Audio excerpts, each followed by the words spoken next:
जब मुंबई दिल्ली के मीडिया में जस्टिन बीबर छाए हुए थे और लाखों रुपए खर्च कर उनके कार्यक्रम में मुंबई जाने वालों के इंटरव्यू छप रहे थे, उस वक्त पश्चिम यूपी के सहारनपुर में दलितों के गांव शबीरपुर को जलाया जा रहा था।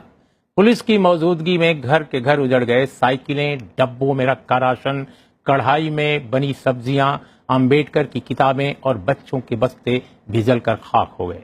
महज 20 दिनों में तीसरी बार सहारनपुर का यह इलाका सुलग रहा था। देश के कथित राष्ट्रीय मीडिया के मुख्यालयों से इस इलाके की दूरी महज 180 किलोमीटर की, पर मीडिया दिल्ली सरकार के हटाए गए एक मंत्री की बागी अदाओं पर फिदा था। 3 तलाक की उबाऊ बहसों से टीवी चैनल अटे पड़े थे, गोया कि भारतीय मुसलमान की सबसे बड़ी समस्या 3 तलाक हो, जबकि इस समुदाय में महज 0.56% तलाक होते हैं। सबसे पहले उर्मिलेश जी, आपको शुक्रिया कि आपने कम से कम सहारनपुर के बहाने इस लार्जर इशू को आपने इस पे मीडिया मंथन प्रोग्राम ऑर्गेनाइज किया। एक तो सबसे महत्वपूर्ण सवाल यह है कि लैंड बड़ा एक इंपॉर्टेंट इशू रहा है। दलित जहां जहां दलित एट्रोसिटीज होती है, वायलेंट एट्रोसिटीज, उसमें भूमि का प्रश्न बहुत महत्वपूर्ण प्रश्न रहा है।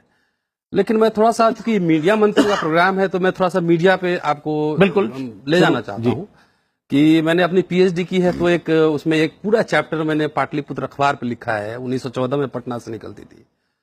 और पहले मैं सोचता था, जब बिहार में देखता था कि रणवीर सेना और चाहे तमाम अभी 20-30 साल से देख रहा हूं कि दलित इश्यूज को वो स्पेस नहीं मिलता, तो पहले थोड़ा अचंभित होता था। लेकिन अब मैं मान के चलता हूं कि नहीं मिलेगा स्पेस, क्योंकि मुझे लगता है कि जो मीडिया भी है वो समाज का ही बाई प्रोडक्ट है। जो डोमिनेंट सेक्शन है समाज का, उसी का बाई प्रोडक्ट है। और नॉर्थ इंडिया जहां तक हम देख रहे हैं, और 19वीं सेंचुरी में मैंने काम किया है, तमाम इलाहाबाद, बनारस और पटना आप देख लीजिए, जो हिंदी मूवमेंट का पूरा बेल्ट रहा है।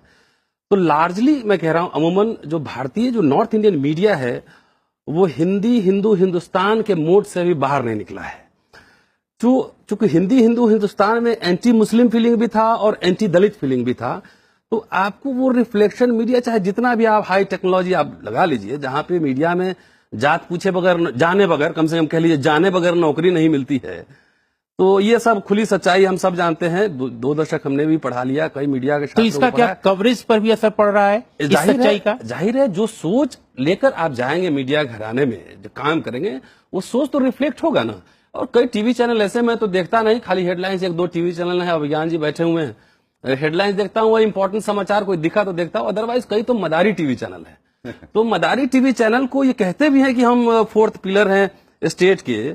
तो मुझे लगता है कि ये भी संविधान से पड़े नहीं है, और इनकी समीक्षा होनी चाहिए कम से कम। तो क्या आप ये कहना चाहते हैं कि ग्रास रूट लेवल पर स्पॉट सारे चैनलों के लेकिन वो आपके मुताबिक चैनलों में दिखाया नहीं गया? नहीं, सारे चैनलों के स्टिंगर्स वहां हैं, फुटेज है, वीडियोज है।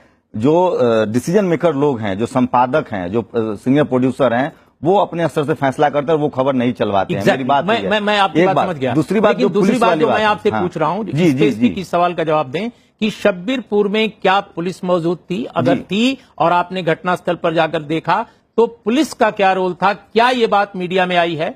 मैं घटना के दिन ही, मैं 9 तारीख को गया था सहारनपुर। जो वहां के सरपंच हैं, उनके बेटे से मेरी बात हुई।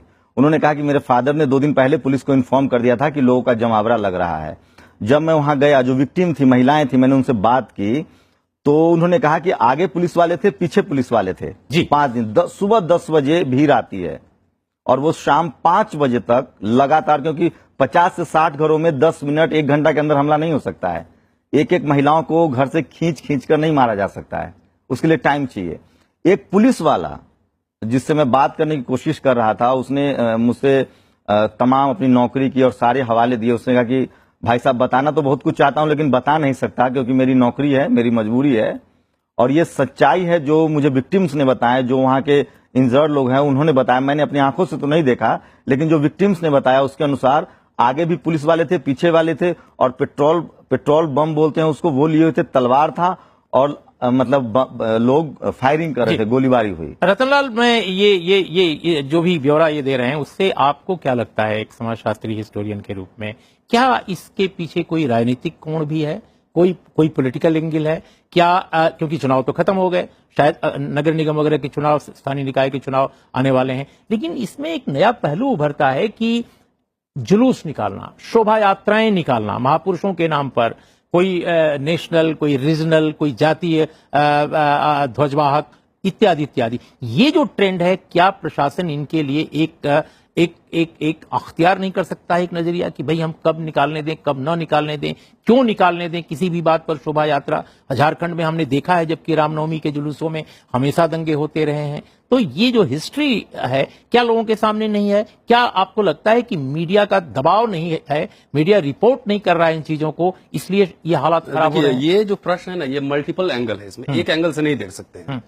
और जो मैंने काम किया 1914 की अखबार का मैंने हवाला दिया, पाटलिपुत्र पटना से निकलती थी, और जो मैं एक पूरा कंटिन्यूटी जो ट्रेस करने की कोशिश कर रहा हूं, ये मीडिया ऐसे ही रहा है कि उस समय भी जब अखबार आजादी की लड़ाई के पहले, आजादी के लड़ाई के दौरान का मीडिया और आज के मीडिया में कंपैरिजन रतनलाल नहीं हो सकता। ठीक है। आज के हाईली कैपिटलाइज्ड मीडिया में टीआरपी मैं सिर्फ ये कहना चाह रहा हूं सोशल एंगल से कि उस समय भी अगर आप अखबारों को उठाकर देखेंगे तो भूमिहार, ब्राह्मण सभा के प्रोमिनेंट आपके पूरे मिलेंगे उस पर रिपोर्टिंग्स, और दलित पिछड़ा कहीं आपको अखबार में नजर नहीं आएगा। मैं ये कह रहा हूं सर कि ये सिर्फ रिपोर्टिंग का मसला नहीं है, और इसमें कई तरह के एंगल्स हैं।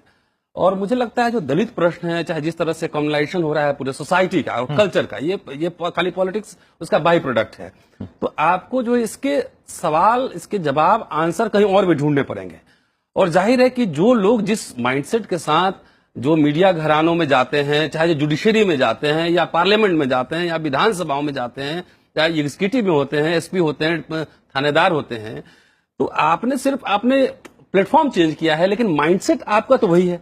लेकिन अभिज्ञान, जो बात शंभू ने बताई कि वहां सभी चैनलों के रिपोर्टर मौजूद थे, खासकर स्ट्रिंगर, खबरें वो लगातार भेज रहे थे, लेकिन खबरें प्रसारित नहीं हो रही थी।